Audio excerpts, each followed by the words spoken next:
सूचना एवं प्रसारण मंत्रालय ने नेटफ्लिक्स के सहयोग से आजादी की अमृत कहानियां लॉन्च की हैं, जिसका उद्देश्य भारतीयों की प्रेरक कहानियों को सामने लाना और लोगों को उनके लक्ष्यों की प्राप्ति के लिए प्रेरित करना है।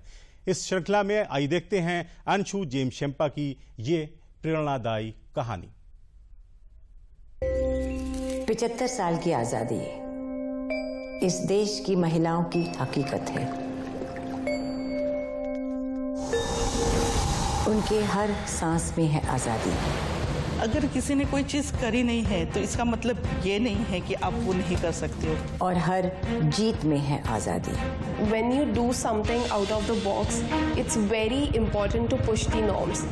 आजादी उनके मन की ताकत है। महिलाएं जीवन दे सकती हैं तो महिलाएं जीवन बचा भी सकती हैं। और इस जज्बे के पीछे है प्रकृति की अमर शक्तियां।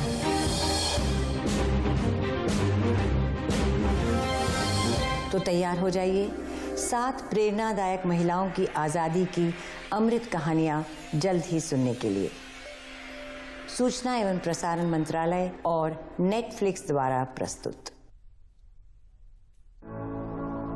जब मैं पहाड़ों में होती हूँ तो मुझे आजादी का एहसास होता है, क्योंकि मेरे लिए ये ध्यान लगाने जैसा है। मैं एक जादुई आध्यात्मिक क्षेत्र में हूँ और जब भी मैं वहाँ होती हूँ मुझे हमेशा अच्छा महसूस होता है। ये दुनिया की बेहतरीन पर्वतारोही है। ये है अंशु जमसेंपा, माउंट एवरेस्ट पर फतह करने वाली पहली महिला। और इनके लिए आजादी का मतलब दुनिया में अपनी जगह बनाना है। मैं अपने जीवन में हमेशा कुछ बड़ा और अलग करना चाहती थी। मैं सब कुछ करने की कोशिश करना चाहती थी, वो चाहे जो भी हो। मैं ऐसी ही थी। एवरेस्ट पर चढ़ना हर पर्वतारोही का सपना होता है और मेरे लिए ये सपना बहुत दूर था। मुझ में साहस नहीं था, लेकिन मैं खुद को आजमाना चाहती थी। मैं देखना चाहती थी कि मैं ये कर पाती हूँ या नहीं। लेकिन मैंने खुद से वादा किया था कि मैं एक दिन एवरेस्ट पार करूँगी।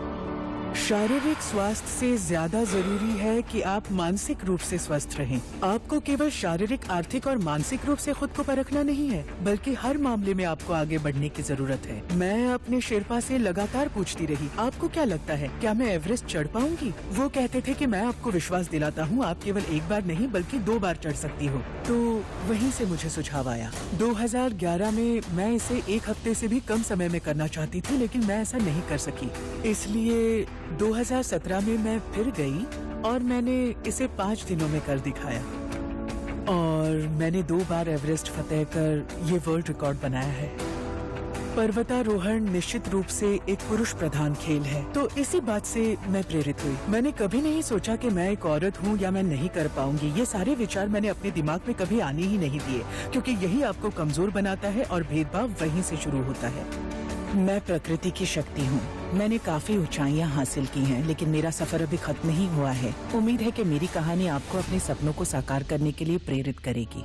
हम फिर लौटेंगे और ढेर सारी औरतों की कहानियों के साथ, जो हमारे आने वाली पीढ़ियों को प्रेरित करेगी। आजादी की अमृत कहानियाँ, सूचना एवं प्रसारण मंत्रालय और नेटफ्लिक्स द्वारा प्रस्तुत।